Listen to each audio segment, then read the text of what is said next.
you tell? Would you save me from this?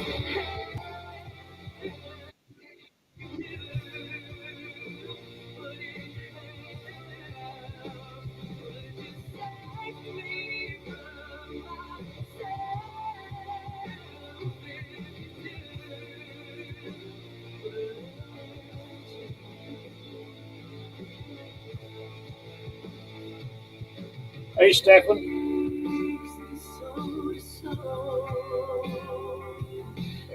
get my chat popped out here. Hang on.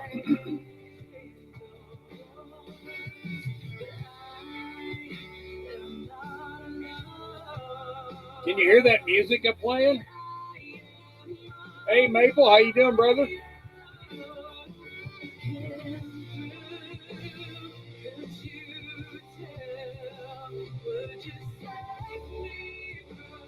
Well, it's raining here. Hey, how you doing there, Silver Stack? Let me get it turned off here, so probably drowning me out.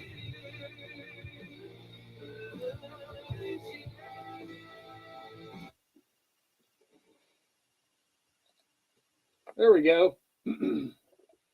Hey, son of Silver Stacker, how you doing there, brother? Stefan, good seeing you. Good to see y'all. Thank you for coming. I'm going to go live here in just a second. You'll be able to see me here.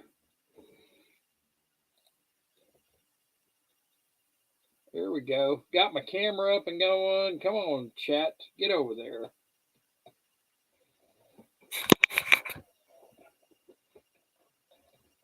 Let me get my light. Oh, did he change my light around? Hold on.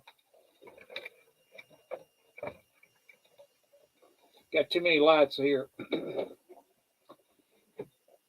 Hey, Lucky Star, how you doing there, sister? Hey, Wally Strange, thank you for coming. Annie, hey, how you doing? Thank you for coming. I got some pretty interesting information tonight to chat about, so hope everybody likes it.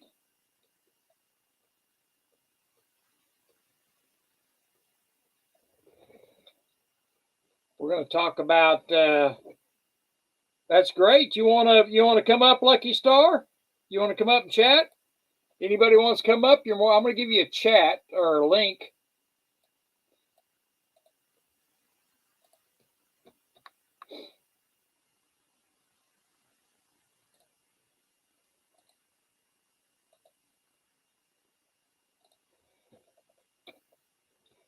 Hey, Mark B, how you doing, brother? Thank you for coming. Hey, Joe McBride, thank you for coming. Thank you. Happy John 3:16 today.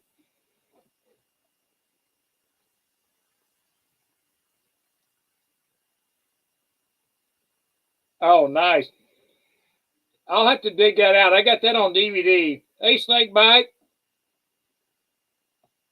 All right, Stefan's coming up. There you go, Stefan.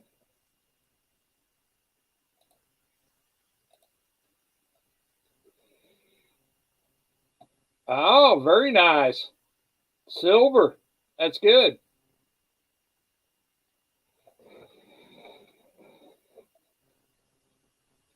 Hit that like button. Hit that lovely button down there, the sub and love. And okay, that's fine, Lucky Star. Yeah, you're more welcome to come next time. Hey, Jamie Fox.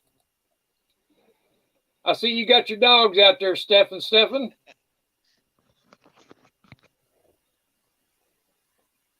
You can say something if you want, but you don't have to. That is a mouthpiece. Yep, that's right. I'm here. There you go. I see your dog's way out there. He's roaming a little far from you. That's Lassie. Now, do your dogs like hunting birds? Hey, Dove Season, thank you for coming. We'll get. No, they guard the birds. Oh, the garden bird. There you go. Thank you for coming. Hit that like button, hit that sub button. I appreciate it. And let's see how many we got in here. We got 10 watching. That's not bad. It's not bad. I was going to kind of wait until we got a little bit more so I wouldn't have to start over again on this stuff. I'm a little bit better prepared for tonight. Oh, nice piece. Okay, Snakebite. Did you get your, oh, look at that titanium. Uh-oh. 1 pound of titanium. I wonder how well that titanium bullets would make. They wouldn't probably flatten out very good.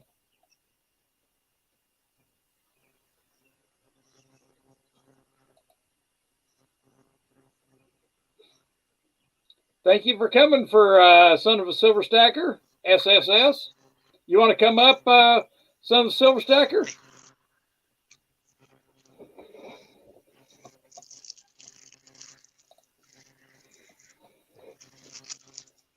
Well, let's get this party started. We got a few people here. And I'm going to put links to all this information into the comments section that Ben's at YouTube wouldn't let me put it. Oh, I nearly saw you there, Stefan. That's pretty, Copper. Hey, Sterling. Yeah, my beautiful face. Yeah, there you go. Sterling, happy John 3:16 day, brother.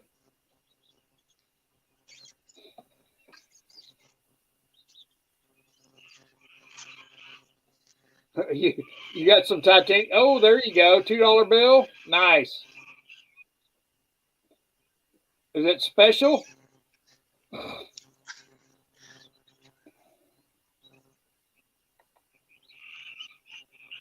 Oh, very nice. I'm real partial to $2 bills.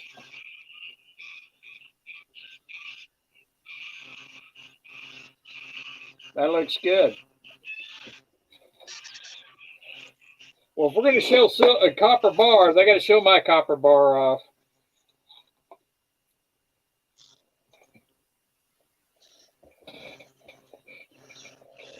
That's 1,000 kilograms. Wow. That came from Hero Bullion, and when they first come out with these, they were pretty cheap. You could buy them pretty cheap. So, but that's 1,000. It's 32.15 ounces or something like that. So, but it's pretty cool. Yep, 1,000 grams.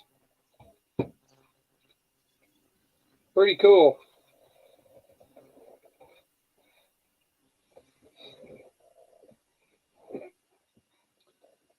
Well, what I was going to talk about tonight is what our dollar's doing and what's causing it to do that, and you have your own opinion, because I am not a financial advisor. I'll just tell you what I've seen and so forth like that, but I'm not a financial advisor.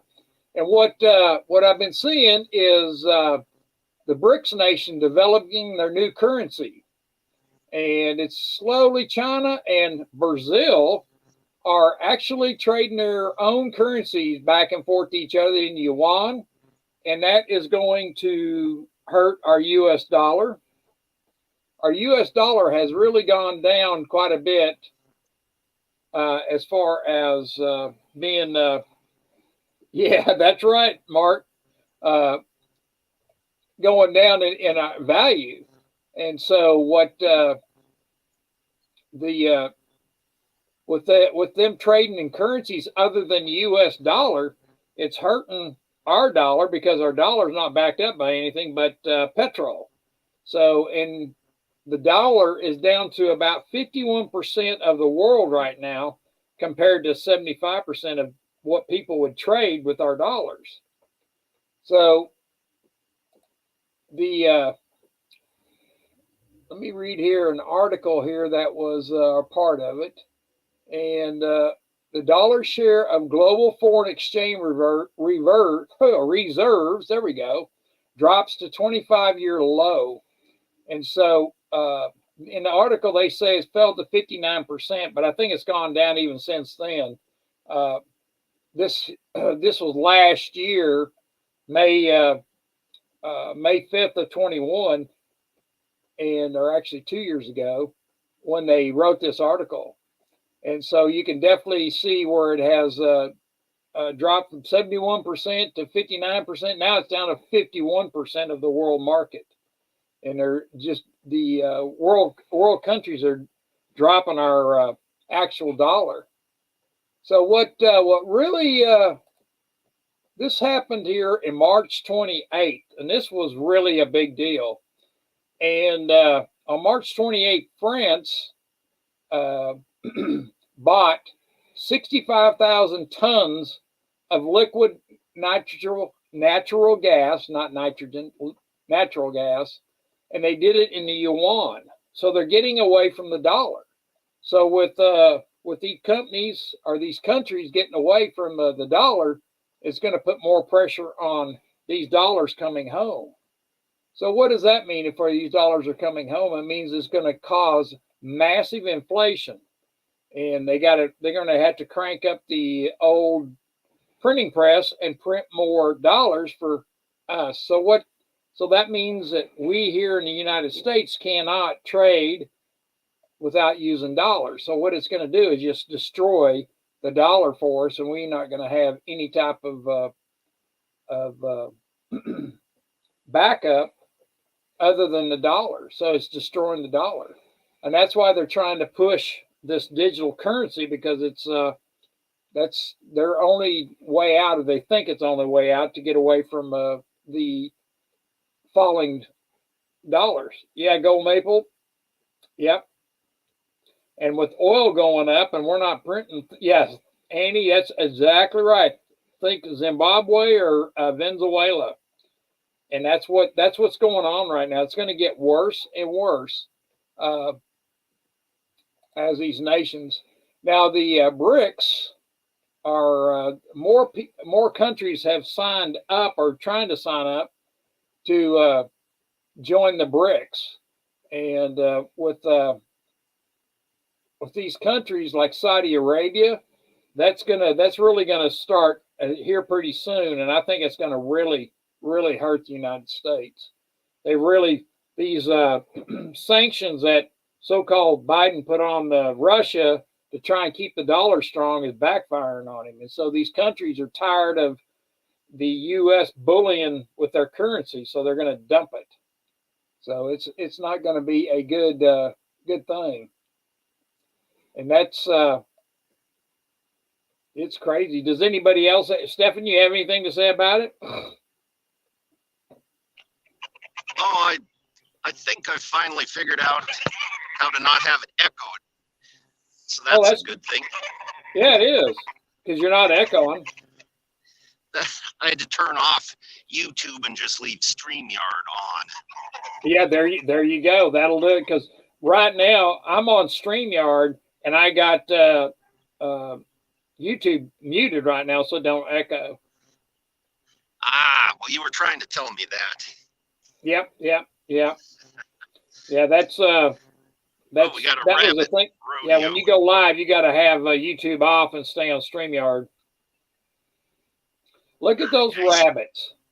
Hi, guys. Those are pretty friendly rabbits. Hi, guys. Here. Do you feed them, Stephan? Oh, look at that. Yep. Yeah. Well, they're pretty friendly to you. His name is Silver, that one. You know, Snakebite, I agree with you. They're trying to get that digital dollar into what I heard Friday, that there is a bill in the House stopping or trying to stop the digital dollar. And what it is that Congress has to okay a difference in the currency that we use. Well, Mr. Biden has signed a executive order, and so the Fed is going along with this executive order, trying to push this Fed Now stuff. So I don't know if it's going to go through or not. We'll see. We'll have to kind of see what happens, but it's kind of Hey, thank you there, Lucky Star. I like a thumbs ups. I like thumbs ups and likes. Yeah, because we're still shooting for that 500 subs. I can't that's see right, comments. Sterling. Sterling, it is India and China are going to be playing good together. So is Brazil. They're playing right along with China. And then Saudi Arabia is going to go right in there too, because they're right in line with all that. And when they stop trading in the dollars, nobody wants the dollars anymore. It's going to be bad. Nigeria, the leader of Nigeria, told its people last week to get out of the dollar and take your dollars and turn them into another currency. He didn't specify what currency, but I can imagine they're probably going into yuan or something like that. So it's people are getting out of the dollar. Yeah, it's not good. And every country is starting to wake up now. When Japan last week bought oil from Russia, and they had bought it with yuan and rubles rather, and it's just showing you even our close allies like Mexico is even trying to do that. It's a bad thing. It really is. Hey, Eagle Steve, how you doing? Yes, I agree. That's thank you for coming. But yeah, it's not a good thing for the U.S. dollar, and that's why we can see our U.S. dollar going down in value, and why silver is going up in value. It went up over $1, and let's see what it's doing right now. We can check the market real quick. Let's see here. I spent $75 on Easter brunch today. Well, you can't complain about that. I hope it was good.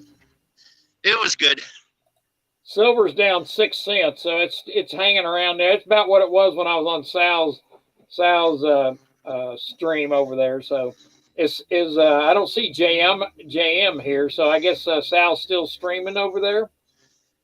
Must be. That's what I'm thinking. Yep. Thank you, yes, think about it. Hit that thumbs up. Trade dollars for silver. Yes. Common sense for stacking. How you doing there, brother? Thank you for coming in. I don't think so. I don't think Saudi Arabia will come back to the U.S. dollar because of what is going on. I mean, talking about Biden, having his Green New Deal and stuff like that, he's slapping the Arabics or the oil countries in the face by doing that. So it's really sad. It is really sad. And so these articles, that looks pretty cool. What is that, Stefan? It's a gold sovereign. Oh, nice. I like those. Those are really good coins. I like those. I've got I had these made, and I had I got to get that new camera hooked up. But anyway, this is a replica of a Civil War dog tag, and I had the dog tag, and I sent it to a guy that had him make these here. And so this here, you see the hole in it, and so it goes around your neck, and they would write the name of the guy or scratch it in the back of the dog tag if you were in Civil War. So they weren't issued that. That was actually bought. So this one here is silver.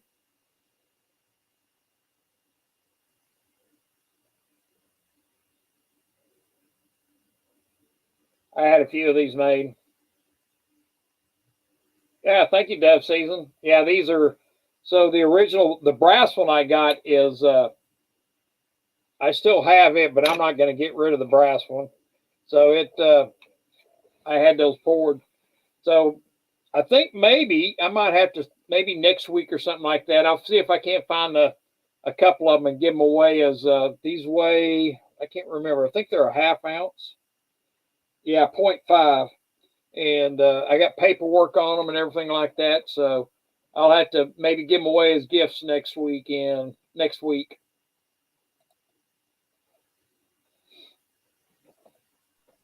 For show and tell before it's too dark. These are gold plated. I've never seen a gold plated handcuffs. What are you doing with them, Stefan? For SHTF. Oh, really? Oh, Romans 6:23. That's pretty good. Yeah. Hey, Nickel Stacking, how you doing, brother? Thank you for coming. You do see the dummy. Yeah, you know, and next week, if you see the dummy moving, you'll win one of these silver replicas. These silver. Yep, he does move every now and then, but I don't think he's going to move this week. He's been kind of being mad. Mark, yeah, he moves. He will move. They will take over the assets of it. Yep, exactly. That's true, Gold Maple. I agree with you 100%. I can see the handwriting on it. That's why I think about your leader. I'm not going to say his name, but I think your leader has got he's been bought out. Yeah, Jamie, he is stoned. He's doing jumping jack. There you go. That's good. That's good. Hey, Victoria, thank you for coming in. Good to see you. Thank you for coming in. Hit that like button and hit that sub button. Really good. Thank you. Thank you very much. Let's see. Who was it that won? We had Stefan. Stefan said he hadn't got his. And who else was it that I sent? I can't remember who I sent that other one off to. I wonder if they got theirs yet.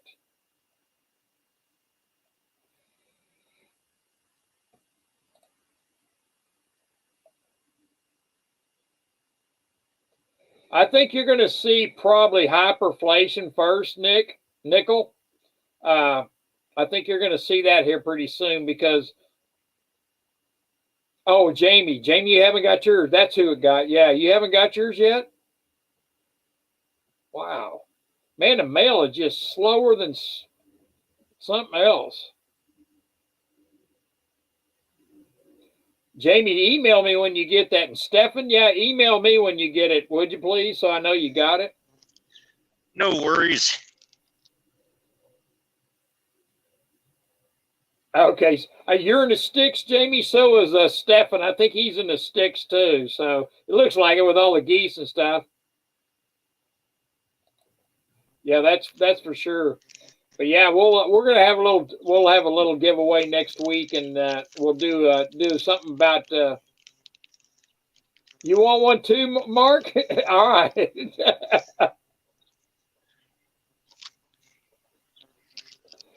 I'm glad Lucky Star came today. Thank you, Lucky Star. JM didn't come today, but uh-oh. You know, I used to smoke those years ago, Stefan. Those were one of my favorites. Banana peel. That's what I call them, banana peels. They are good. They're good. So, but did anybody else in the chat have anything else? What about you, Sterling?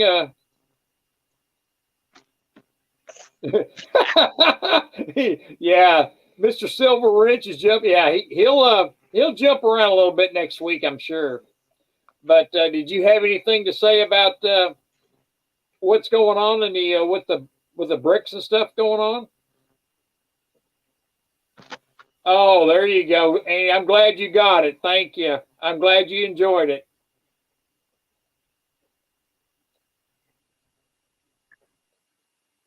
Thank you, Lucky Star. I appreciate it. I'm surprised Sterling doesn't come up here and voice his opinion. You want to come up, Sterling?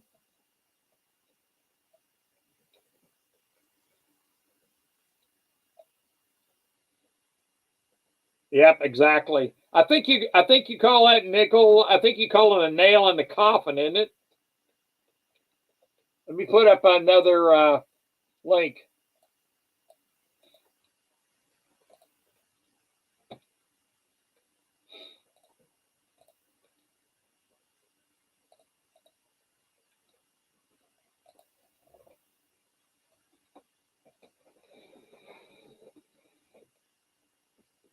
Yeah, I think he's got his dummy like mine over smoking that thing instead of him doing it. Nickel.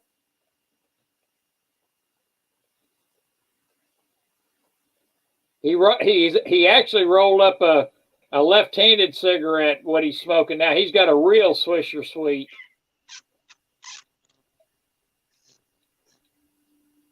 Might as well the world's going to heck in a handbasket. It is. It really is. It is. Bricks have got over 60%. Yeah, you know what, Sterling? I believe it because the last. Glad you came up there, Sterling. Happy Resurrection Day, everybody. Happy John 3:16, brother. I like that one too. I won't use that other word. There you go. I'm trying to be gender neutral there. You know what I mean? Well, I don't think it's general neutral to name a day that our Lord resurrected after a harlot.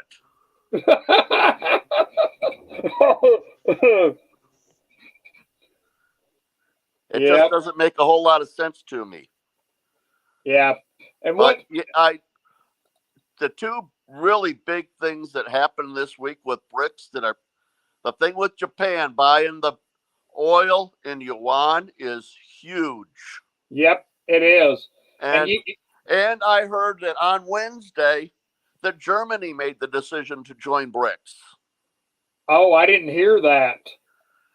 That kills the euro. That's part of NATO. It does.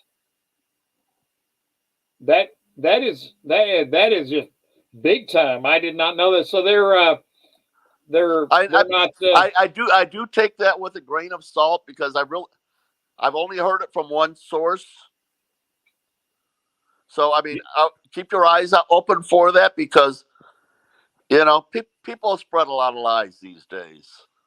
They do, and also too, if that is true, you know what the metal markets will do? Like Monday, if it gets out, it'll drive silver and gold up through. It'll drive them up again. Through the roof. Exactly, because everybody's seeing the dollar go down, and with the dollar going down, that means that everybody's going to be getting rid of their dollars, and our inflation is going to go through the friggin' roof. Well, everybody is going to send their dollars back to the U.S. Yep. And what these countries that are holding billions and billions of dollars, if they're smart, what they'll do with it is they'll go into our precious metals markets and buy precious metals from our dealers with our dollars, and then they're throwing the dollars back into our market and pulling the metals out. Yep, I agree with you 100%. Yep. That is so true. That is inflation, Nicholas. That is absolutely right. Yep. Because you increase the money supply and reduce the products, everything costs more. Yep, exactly. Yeah, you may go to the store one day and a dozen eggs costs $35, with the way it's going. Can you imagine with them talking about shutting down, the Saudis are cutting their oil production back again? Yep. And we're going to start seeing they're still selling off our oil reserves from what I understand. I haven't seen the numbers on it, but we're down to about 25% is the last I heard. Whoa. Can you imagine what gas and diesel fuel is going to do? What about jet fuel? It's going to go through the roof. Jet fuel but that's mostly Um, alcohol, right? No, jet fuel is a derivative of kerosene. It's a hybrid kerosene. Okay. They put chemicals in it to keep it from aspirating, so it doesn't catch fire as easy. Similar Alright. to diesel. What's that about diesel? Jet fuel's not that different from diesel, right? No, that's correct. Yep, because kerosene and diesel are really close. And what they've done, jet fuel has got the chemicals in it where it burns hotter, and it doesn't aspirate as good, so it don't. It takes a higher compression, doesn't it? Yes, it will take a higher compression like that. You know what? You need to share that with me. Well, it's for medicinal purposes. I totally understand that. I have a real bad cough I got to get rid of.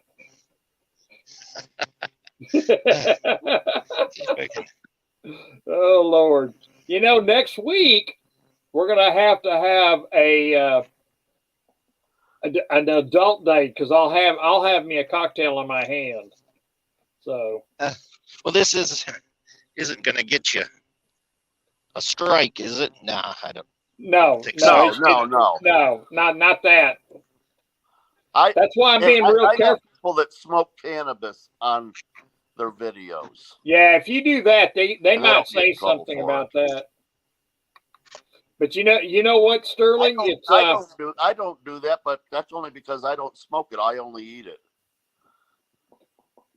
That's true, Nickel. It used to be really cheap, and it's cheaper to manufacture. And but so many people started going to diesel and all the diesel trucks, and so they just jacked up the price. Yeah, diesel used to be $3 cheap. Yeah, that's exactly right. Diesel here, I bought diesel last week, and it was $5 a gallon. So to fill my truck up, I had to put my card in twice to fill it up. It's under $4 here. I don't know exactly how much, but I don't buy diesel, so I don't pay that close of attention to it. Yeah, gas here is about $3.98, $3.85 a gallon. Yeah, and then, you're 50 cents higher than we are. Right, and then good old West Coast over here. You know, they're in the Commeyville over here. The diesel here is like, yeah, because it was I think it was $4.95 or something like that a gallon. Wow, they're trying to do that, Nickel. They're trying to outlaw by 2035 or something that you have to have a semi truck that is electric. No, you cannot pump your own gas here. They'll get a fine. Now, diesel you can, but gas you can't. That's weird. Well, I think it's because they create jobs that way is what they're doing, you know? Yeah. And we've had self-pump gas in Michigan for 50 years. Well, I worked in a gas station as a pump jockey for a little while when I was like in the 11th grade. And it wasn't 2 or 3 years after that the self-serve stations started popping up everywhere. Yeah, they're all there is no self-serve in Oregon, and you go over across the bridge to into Washington, and everything over there self-serve. It's kind of funny when you get used to them pumping it for you. You drive over there, and then you got to pump your own. So it's kind of funny. I use about 60 gallons a day in my big rig. Of course, I'm not paying for it, but still, that's a lot of money. Is that diesel fuel? Yes. And then my boss has like a dozen or 15 tractors, and he's okay. buying fuel for all of them. It's a lot of money. It is. You know, you think about it. farmers or anybody that's using anything like that for their actual using it every day for their business is just it's just skyrocketing everything, with that going up. JM is coming. Oh, okay, cool. That's cool. And with the production on fuel going down, prices are going up. Prices on fuel goes up. Prices of everything goes up. That's exactly right. It's really sad to see what's going on, because there at one time, some of the airlines were having trouble getting jet fuel. They were kind of fighting for it and stuff like that. So it was getting kind of rare. Now it's not quite as bad, especially that was real bad in central United States. And a lot of the ports up there and companies were saying that they were having a hard time getting it. We're not having too bad of a time out here now, so it's. But I do know it's gone up in price, though. It's over $8 a gallon. Man. Yeah, it ain't cheap. It is getting up there. Can you imagine if they start cutting back? They're just going to have to go to them steam-powered airplanes.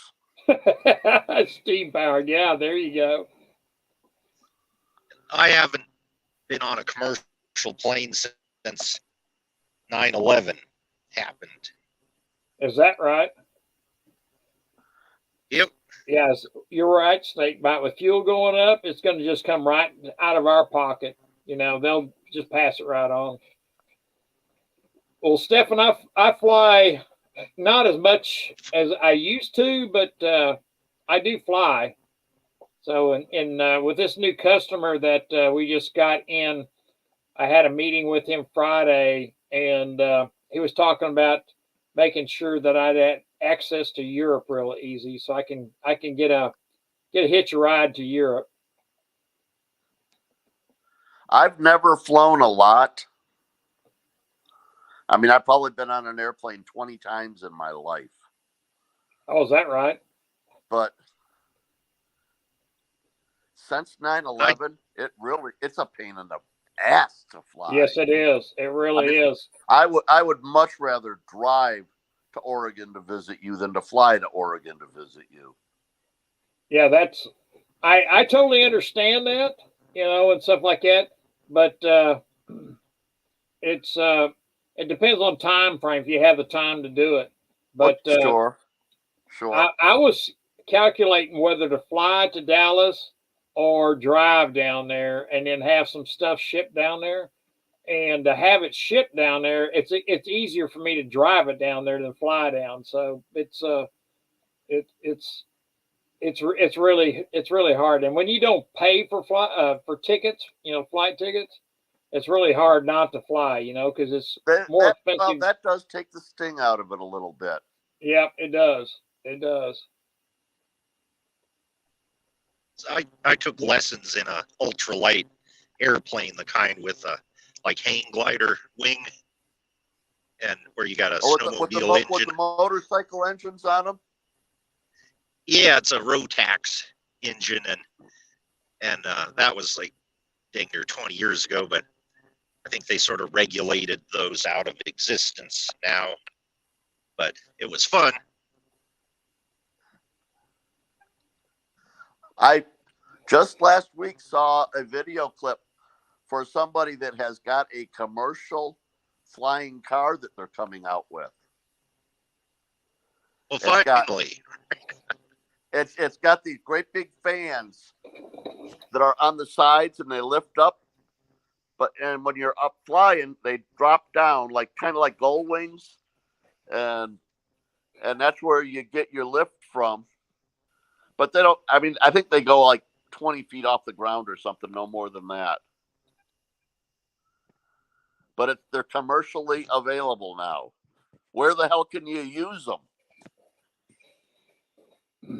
Well, you can fly. There's one over here that one of the guys, my neighbors, have got an ultralight that he flies around, and it's quite funny to watch him come in and out because he's got a little field with the wind socks up and stuff like that, so he can land and stuff. So He keeps it in his garage. Takes the wings off of it and stuff. Farmers used to have a Cessna in their shed. Used to see that a lot. Now, not really anymore. No martial health. You do not, for an ultralight, you do not have to have a license or a permit to fly that. So if you think you could fly one, you got up there and landed, you need to have a little skill. You might come down faster than you like. I know I have flown quite a few airplanes, the single engine jobbies and some of the duals, and the ultralight is totally different than an airplane. They're totally different. Yep, no cockpit, no windshield, nothing. You're just out there. Exactly. We have a guy here close by here that you can go to. He has a biplane. It's a 1929 biplane, and you can go up with him, and he'll fly you around here. And with the canvas wings and all that. Yep, yeah, it's an actual real 1929. It's got the rotary engine on it and everything. It's a trip. I've been wanting to go up with him. I've talked to him a couple of times about coming out there, but that COVID hit and I never did go out there. So I was gonna do like 45 minutes and take a friend up with me, and it was I thought that'd be a blast, Well, as a mechanic, you have to run the engines up and down the runway, don't you? Like get the front wheels off the ground. No, you don't actually get them off the ground. You just you rev them up, and you actually a lot of times you just start them up in place.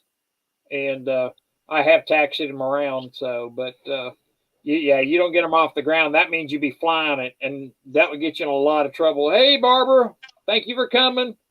Barbara, happy Resurrection Day, darling.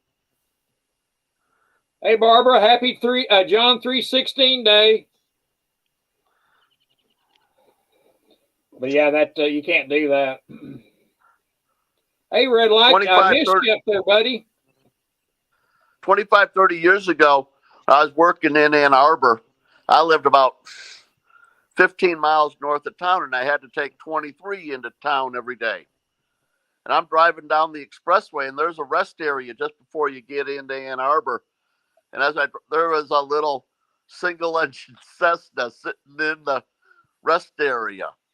What the hell's going on? Get to work, and the plane had to land. They had engine trouble, and they had to land on the expressway. And somebody in a truck saw them coming down, and they got in the middle of the two lanes and kept all the traffic back to give the guy room to land. But he landed and pulled right into the rest area. Oh, wow.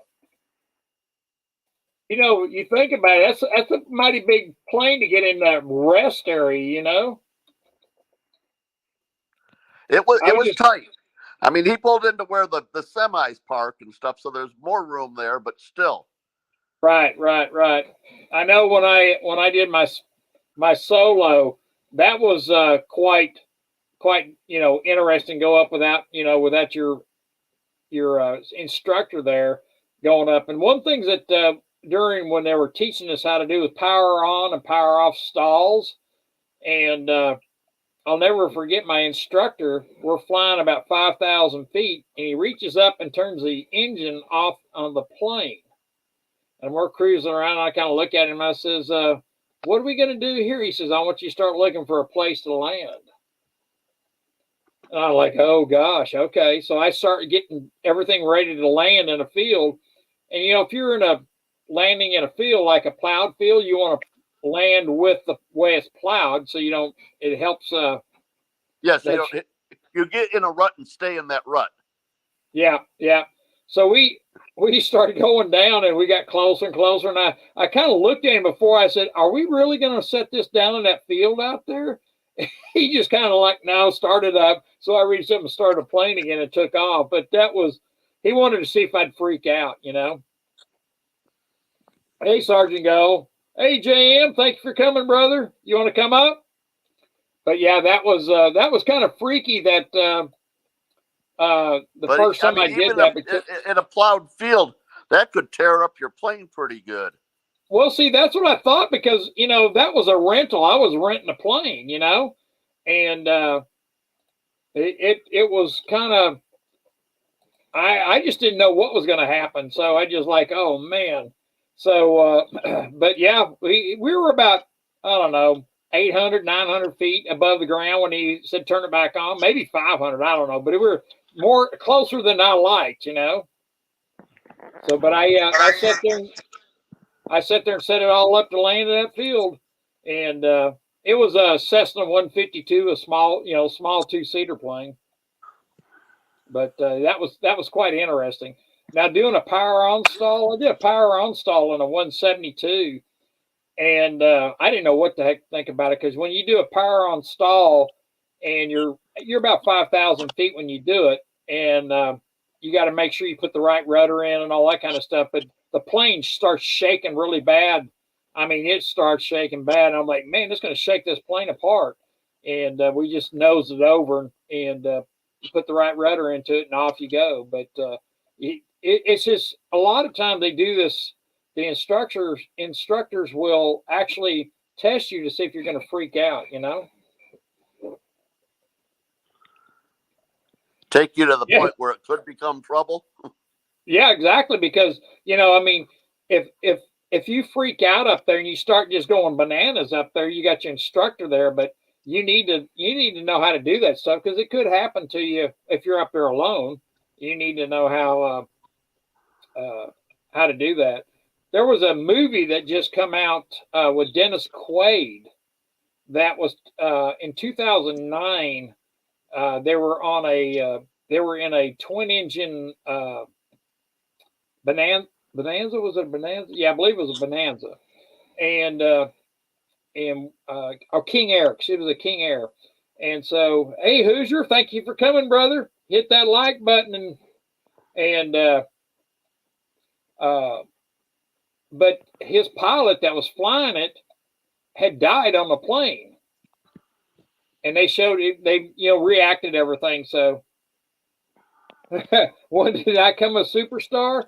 Oh man, I've been a superstar for a long time on YouTube. I've had a couple of people copy my name that shouldn't be on there. So the mile, Jamie, yep. He became a superstar when he started putting stars on all of his paper flips. Yeah, there you go. I'll never forget the first time I took my girlfriend up, and she didn't know what to think. She'd never been up in a small plane, but she came down and she didn't realize we even landed. She said she fell asleep, but I think she passed out. All the barrel rolls you were doing? No, I wish. The guy I work with, he did acrobatic training. I haven't had any of that. And he was telling me some of the stuff that he was doing up there. I'd like to do that, but I never did do it. When I worked at the airport in Denver, loading food on the planes, a mechanic showed me in the cockpit once that, the pilots have those checklists, binder to go through. And he showed me on the back of every page of the checklist, somebody had taped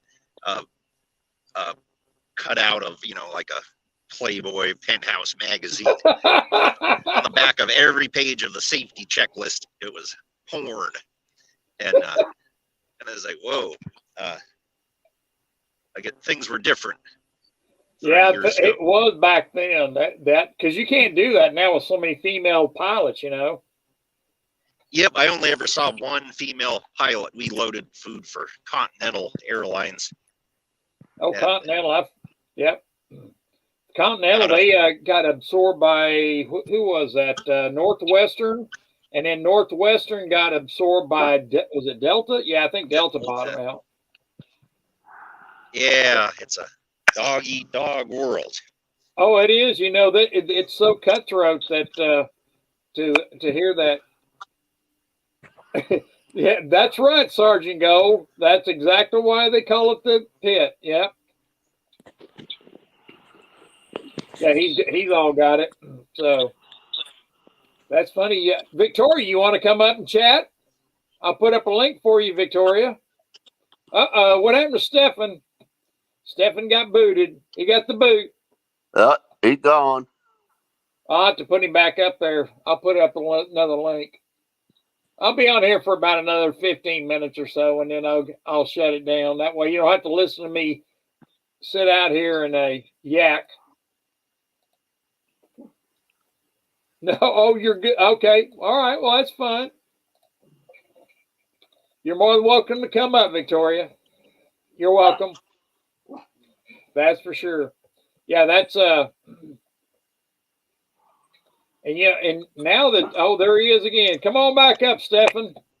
Oh, thanks. I hit the wrong button. I hate when that happens. You know it? Yeah. That's for sure. That is for sure. Yeah, I I thought about doing some stuff over, but I don't want to do anything that's going to jeopardize my anything I do at the airport. You know what I mean? So I don't do much or talk about it. I'll talk about me flying back in the day, but I got to fly a 1944 B-25 a few years ago, 3 years ago, matter of fact. That was a pretty cool. I don't know if you know what a B-25 is.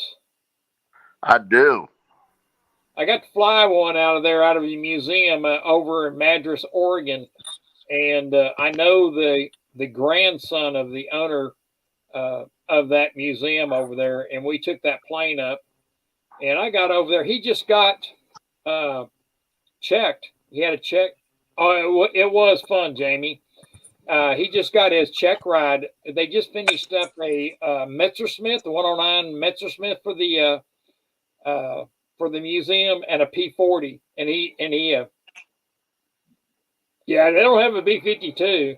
They got a B-17 though. You've heard of B-17, haven't you, Barbara? Oh, that's nice, Victoria. I haven't flown a B-17, but yeah, that the B-25 is what Doolittle flew off the decks of the carriers of the Hornet in World War II to strike on Japan. And he flew that. The one I flew was a 1944 Isn't it model. like 90% of the B-25s were in the Asia, and only a few of them were in Europe? Or is that the 27s? No, the B-25s are mostly they use them mostly over in the Pacific. In Asia. Most of the B-17s were in Europe, and they used the what is that, the B-24, I think is a Lancaster, I think they call that, and they used another one that was that the British put out, and so that one of the few 25s that was in Europe, my uncle was a navigator. Oh, is that right? He had finished all of his sorties. I think they had 32 sorties for a career. Oh, wow. And he finished all of his sorties, and there was a flight going up, and the navigator on one of the other planes was sick and couldn't go up. My uncle took his place. The plane never got off the tarmac. It split in half on takeoff. Good Lord. Right at the navigator location. Oh, that's, the navigator spot in that plane is right in front of the bomb bay. The bombs and stuff are behind the navigator. And that plane split right where he was at, killed him. Wow. Yeah, I believe it, because if you're a navigator, the navigator handles the top turret, the top gun, the twin 50s above them. And you know what I'll do? I'm gonna have to send you some pictures of that plane I flew. But yeah, that is the Bombay or the Bombardier had to crawl under a little tunnel to get to the front of the plane, and you go underneath the two seats of the captain and the co-pilot, and you go underneath it, and you have to crawl in. A big guy on that plane would not be good. You couldn't be a big guy. That was quite. You crawl through a tunnel to get to it. Or is anybody buying gold this week? If I had money, I would, just because money's no good and gold is. Exactly. I'm going to see what it does, because I think what it's going to do Monday is go up. And I had bought some gold and some silver. And oh, is that right? What did you forget, Barbara? Memphis Belle was a B-17.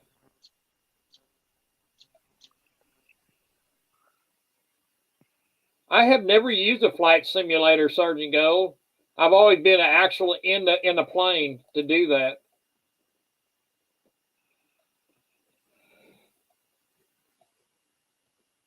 But I will tell you, the first time I did a power on stall and a power off stall, I was a little bit like worried, because the power on shaking the plane like that. Yeah, that was. Oh yeah, there is. It's a small tunnel. Barb, I think I've got your email. I'll send you a picture of that tunnel. It's really tight. It is really tight. And then, hey, come on now, quit doing that to me. When you crawl through that tunnel like that, because when I climbed up into the pilots up through the bottom, if you had a parachute on, I don't know how they got up through that, because there's a ladder that comes down. You crawl up through the pilot's cockpit. They probably pushed their parachute ahead of them. Well, yeah. All right. Now think about that, Sterling. Now, if you had your parachute on and you're in combat and that plane's going down, can you imagine trying to get out of the plane with it going down?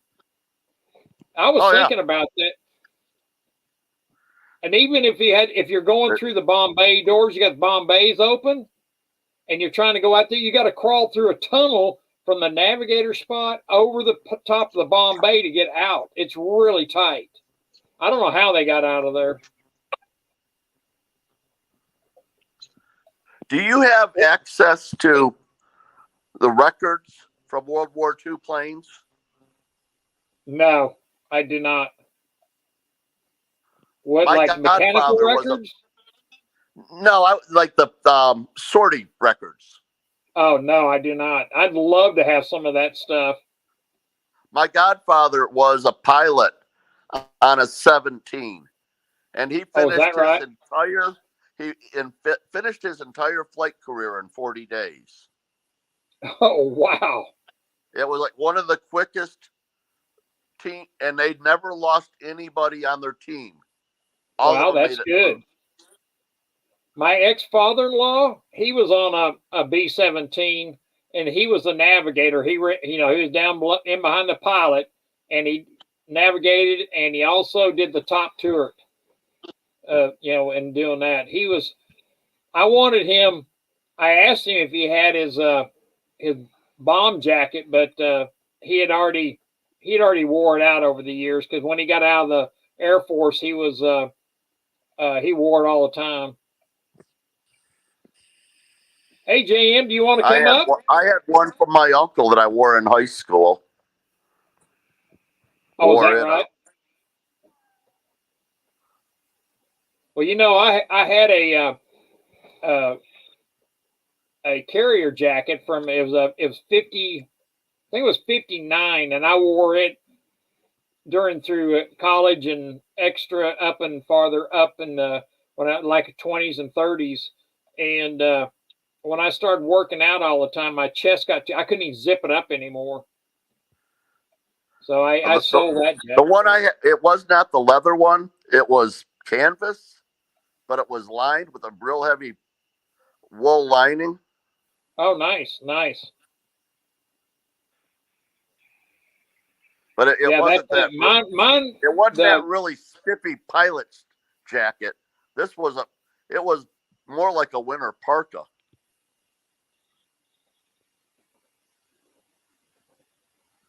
But I suspect it got really cold up there in them plains. You know what? It does get up there. Now, I haven't flown in really cold weather. I have. It's been somewhat cold when I flew from Madras to Pendleton, and that's probably the coldest I've been in. And I had a coat on the whole time. So there you go, JM. But yeah, that was fun. I ended up selling that jacket was made out of goat hide, or that's what it said. But I wore that thing for a long time, and real soft leather. It was really soft, and it was warm. The way they built big, heavy duty brass zipper on the front of it. It was military. Yeah, goat leather is real soft. Yeah, it was a nice jacket. I kind of, if I could have wore it still, I'd have kept it. But one of the guys I work with, he was just begging me for that jacket, and I finally sold it to him. He was crying, and I said, I sold it to him for $100, and I wish I'd have kept it. That jacket probably worth $500 or $600 now. Donate it to a museum. JM. Donate it to a museum and write it off for $2,000. There you go. I wish I had it. I wish I still had it, because it was like I said, it was a 50. I think it was a 58 or 57, somewhere in the mid 50s jacket. What I could tell by the actual numbers that were on it. But that was really cool to have. I'd like to have my my ex-father-in-law's jacket. He had a big fur collar on it, the big furry sleeves on it, stuff like that they had for flying high in Europe. That was fun. Well, JM Unleash, do you see that Stefan's got some ducks for you? I do. Actually, I would have guessed that they're geese. That looks pretty big for ducks. Excuse me. Duck? Geese. There we go. Okay. They look like ducks, but you got my drift. They're beautiful. They're They super are. cute. They're pretty Think friendly. what a 3-egg omelet would be. Yep, exactly. Hey, Annie, you're leaving? Okay, Annie is leaving. Thank you for coming by, Annie. We'll see you later. Come back next week, and I'll have some giveaways ready to go and stuff like that. Annie, have a blessed week. Thanks for coming up. It's 6 o'clock, so I've been out here for about an hour. So I try and keep it an hour. But so did Sal run over extra long today? He did. Who did he run over? Overtime. Because he's supposed to shut it down at 5, and he just keeps on sometimes. But you know what? The Sunday night streams have been getting more popular. Like, he had well over 200 people in there for the vast majority of the whole time. Well, when I was in there, JM, he had nearly 300 people in there at one time when I was looking. And that's why I kept trying to type people in there, because he only had, I think, 130 likes and stuff like that. Like Nickel Stockin says there, he ended up with well over 500 likes. Wow, that's really... So, like, it's tough when you've got that many people in there and he's got that many comments and he's going through them all. It's tough to shut it down and, kick everyone to the curb, so to speak. Oh, I totally understand. I just don't want to bore people, because I feel like that sometimes you just kind of wear out, people talking to people and doing stuff. I feel like, okay, they're yeah. Nickel Stacking says, 300. So, I think, okay, Rocky's done. I'm done with it. So I kind of like, it's time for me to get a drink and a cocktail and go. So, but You You know, never know though. Like I think it's worthwhile reconsidering that if you have the time and the energy yourself, because frequently what happens, in my opinion, is you get people coming in, but the longer you keep going, as long as the content's fresh and the chat's popping, right. you're going to keep getting more and more people. So Well, for that's smaller, good because go ahead. I was looking at Barbara said I don't bore her, so that's really good. We need to get Rocky up there. I am up here. And I It cruise is around always in, good to keep Barbara wanting. You that's what I'm if thinking Barbara wants too. more, you know you're doing good. You got to make hay while the sun shines. Exactly. That's for sure. for the most part, I think people are looking to be entertained. They want to be entertained, and they're looking for a good source of, the truth and facts and current events. But in order to actually give that, you have to keep it entertaining. And Exactly. sometimes people will make their own entertainment on the chat side there, and you really don't have to do much. You can just kick your feet up on the desk and interact with the chat. There's lots of channels that I've been to that do that. They get 100 people watching, and there's no agenda at all. They're just all chilling out, shooting the breeze. Right. Hoosier saying if he had 5.5 hours last night. I'm like, wow, That's a long. I don't mind staying. Like tonight, I'm not too much of a hurry, and I'm not as tired as I was because I got a day off today. I didn't have to work like I did last Sunday. Because I stayed in there for about 5 games, Hoosier. I think I got 5 numbers right. My numbers don't like me. Hoosier, what time do you go on anymore? Because I was like trying to figure out what time you're going. But I'm working a lot of Saturdays now, so I haven't had. He comes out at like 6 o'clock Eastern. Oh, okay. Eastern so it's time. middle of the afternoon like, for you. Yeah, see, that's so early. That's like Sal. Man, he comes on at 3 o'clock during the week. Man, I'm still at work. Hey, you're welcome, Snake Bite. I'm glad to share it. It's. I'll tell you one thing I did see out there at the airport. King Air came in and was coming in. I was standing out there when he came in, and he didn't have his landing gear, and he didn't know his landing gear wasn't down, and he landed his plane on the belly. I mean, it tore that plane up. That was a sight. I don't know how, because in a King Air, when you have your landing gear up or down, you get green lights, and he obviously missed it. But yeah, exactly. Is it possible they were having a problem with them? All I heard, because I saw the plane get hauled off with a wrecker, and they went into a hangar. A company out there took it apart and they shipped it out, but to get worked on. And all I heard is he forgot to put his landing gear down. I mean, it's possible, but I mean, there again, you have a checklist. You're supposed to go down your checklist and make sure before you even get in there. So it's your landing gear is one of the main ones I'd be checking. Yeah. Have you ever been in the Mooney Sterling? I've never been in a small plane at all. Oh, okay. A Mooney is a pretty fast plane. It flies about 198 to 200 knots, and it's a retractable gear.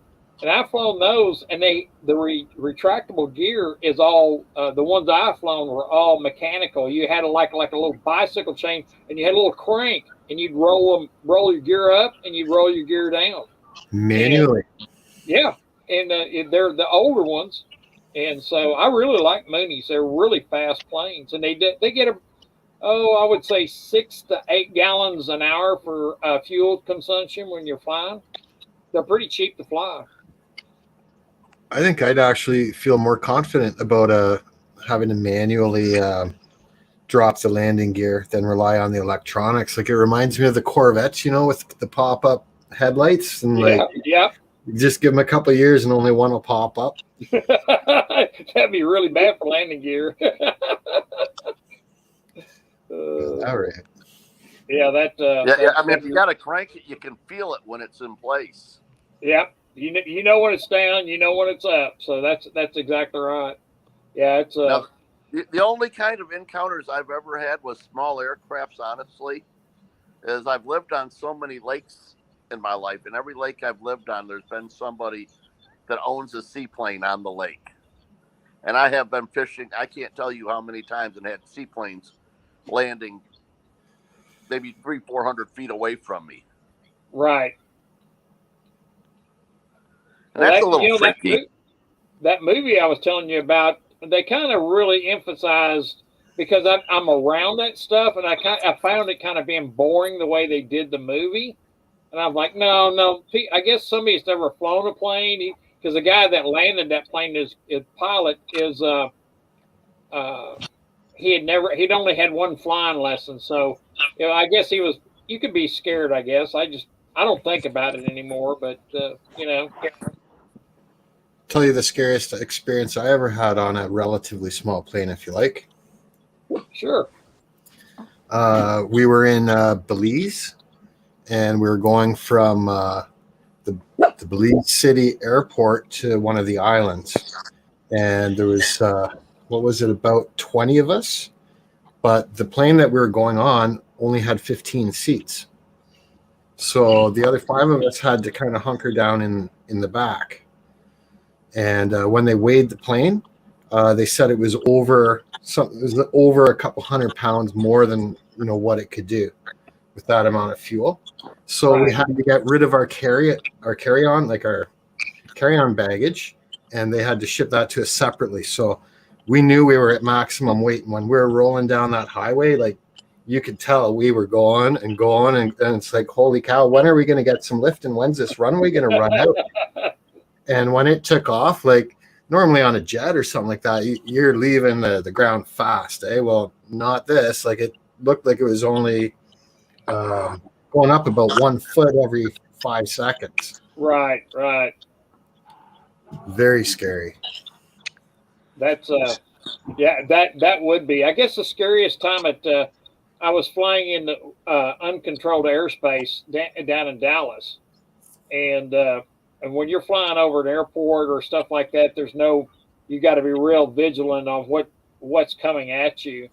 And the standard is if you have a plane you're seeing and you start getting close, you're supposed to steer to the right, and you have to trust the other pilot's going to do the same thing.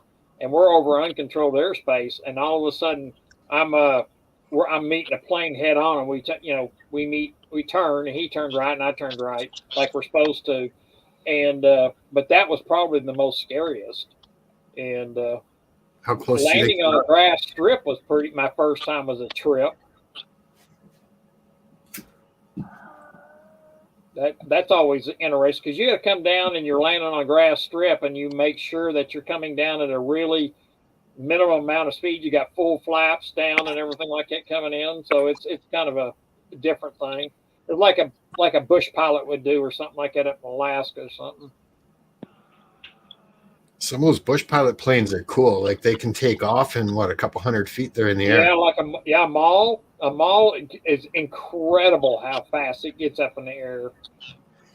Is that the ones that I've seen that actually they intentionally, like you were talking about earlier, how it landed on the road, but like they pretty much are designed. They can pull out into a highway like a car would. Yep. And they accelerate about the same rate as a car, but they only have to be going about 60 mile an hour and they're in the air. Yeah, exactly. Yeah, it's like a Maule. There's other planes like that, but the Maule I'm more familiar with. But a Maule's a tail dragger, and they don't take much to get them up in the air. They do really. It's for short runways, flying and stuff like that, like up in the bush. That would be the choice of a treetop flyer, then, right? Yes, it would, because a lot of times you think about these bush pilots. Now, I'm not rated on pontoons, and flying with pontoons on and landing on water, but that's where they land, is on those lakes and stuff up in Canada. Yep. There's a plane. You can look it up on YouTube. This guy built this called a Draco, and the guy just type in Draco on YouTube, and you'll see that plane that this guy built. It's like a mall, and it's amazing. He does these. He's in these competitions of the shortest takeoffs and shortest landings and stuff like that. That guy's really good. Yeah, put in Draco. D-R. Said D-A-R. Is that like those Red Bull planes? Yeah, pretty much. Hey, Rocky, I'll share a screen with it so everyone in the chat can see it if you like. Sure. Yep, you go right ahead. And that's the exact plane that I was referring to. The large wheels that it has on it are really cool too. And what I can do is I can let's see if I can let's put you up here. That ain't working. Hold on. You don't need to put me full screen. Just wait till I share the screen with you. Okay. And then you can make that full screen. Okay. And actually, I could even play a video of it too if you want. Is that a Draco? Yeah, but let's do this first. Okay, that's really cool. Yeah, the Dracos, that's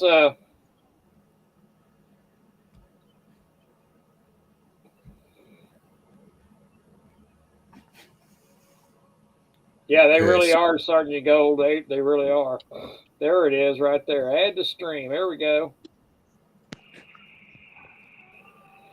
You see that plane that guy built? That guy is phenomenal to sit there and build that plane and do.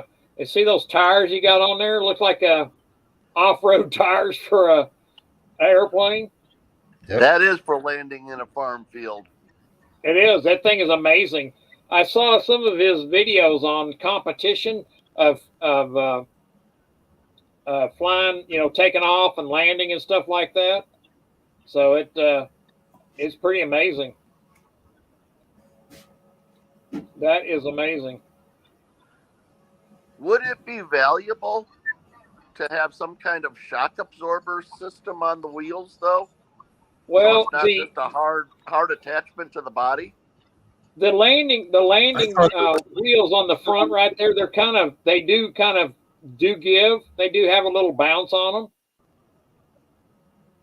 But so that style of plane, because it's a tail dragger, it comes in more level.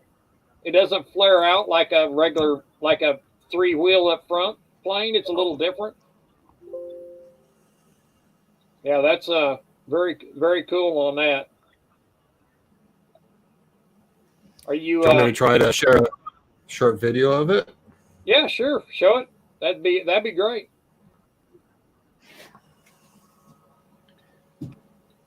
It may buffer, but we'll see. We'll see. It may take a second or two. Hi, Aaron. Good evening, my friend. Happy Resurrection Day. Is it gonna? I don't think it's gonna do it, is it? That plane, that very same plane, landed in Portland, and right close to the shop. And I walked out there and walked around that thing and looking at it. It's an amazing plane. The guy that owns that built that plane.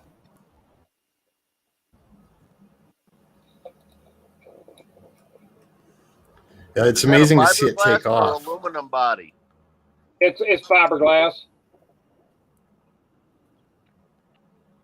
I gotta tuck in some animals. It was great hanging out with y'all.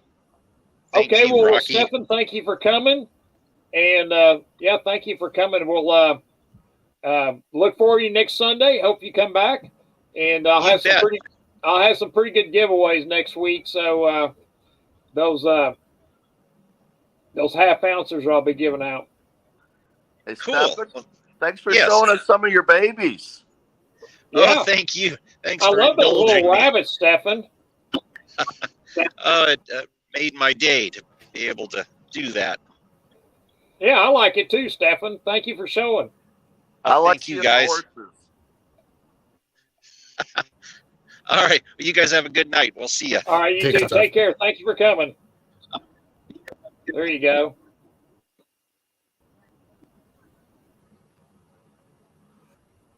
Yeah, I kind of talked about that the first 30 minutes of it. So yeah, that's kind of what.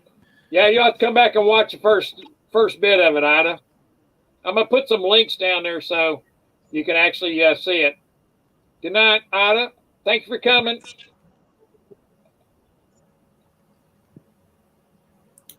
So yeah, I should have pulled this up before sharing screen. But... All right, guys. So if you haven't seen this plane yet, I don't know where you've been, but Mike Wilga has been getting a lot of attention, and a lot of you guys have commented in the comment section that you'd like to see more about it. So I got Mike here. I'm figuring, and we should take this second to check out his incredible airplane.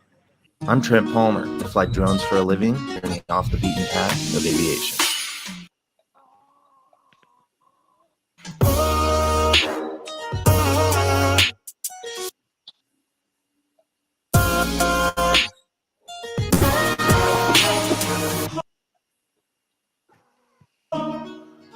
Yeah, that was Stefan. He laughed a while ago.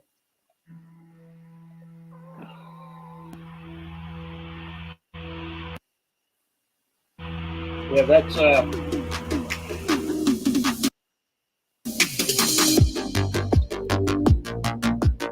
you got to see that thing up close, JM.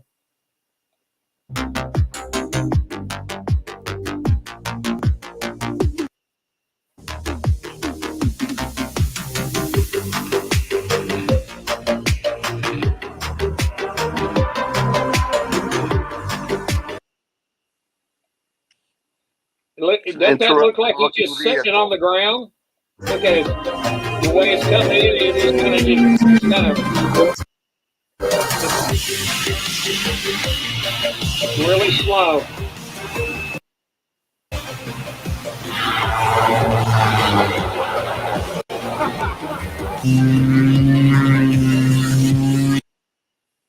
If you look at that too, JM, you see his flaps. His flaps are all the way down. He's got full flaps on it.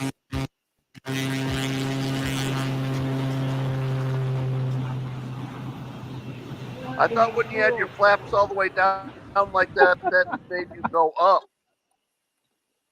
Well, it does. You can use full flap. You can't use full flaps. To take off, I use about 20% flaps. But that there, because he is coming in and he's trying to come in really slow. Well, when you come in with full flaps, that gives you more airflow, and you don't have to come in as fast. Okay. So, and that's why they do that. That was Dirty Feet season. Is it Dirty Feet season, Barbara?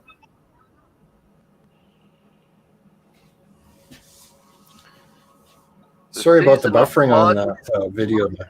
Oh, that's all right. I appreciate you doing that. So, yeah, that was cool to see. I've never seen a plane that looked quite like that. Isn't that neat? Yeah, that's that. And if you got up really close to see it, because I've seen pictures of it, but I had never got. And it came into Portland one day last summer, and I'm like, I couldn't believe my eyes. I had to definitely walk over and see it. Well, now that I'm thinking about it, it really didn't sound that loud. Like as far as the engine or the exhaust, it wasn't that loud. The main thing I heard was the air sound from the propeller. Yeah, because they got the props on those things are what they call variable pitch, so you can make them climb. Give you more cut into the wind and stuff like that, so you can adjust that. So that will make a lot of noise. So, but yeah, that's an amazing plane. Mm-hmm. I'd love to take that up and mess around with it. That would be really cool. That would be really cool. Well, you know what, guys? It's nearly 6:30, and I don't want to wear my welcome out. I want to invite everybody back next Sunday, same place, same time, and we'll do this again. But I'll have a couple of nice giveaways next week. and we'll have it all done. Reminds me of Have enough for everybody. Yep. Well, I generally give away 2, so that's not too bad. So, all right, everybody. I will say good night. Jam, thank you for coming. And Have a good night, Sterling, everybody. Thank you for coming. Everybody in chat, thank you for coming. I appreciate it. You're welcome. I'm glad you did. I'll see you next week. Maybe you'll win something there next week, Barbara, Ida, Mark, Nickel. Let's see who else am I missing. Barbara, Jamie Fox, thank you. Ida, I'll say that again. And Victoria, thank you. Lucky Star, there you are. Thank you for coming in. Snakebite, thank you for coming in. I will call it ended, and we'll talk to y'all later. And thank you for coming. Good night. Thanks for doing this, Rocky. Hey, you're welcome. Thank you, Sterling. See you next week.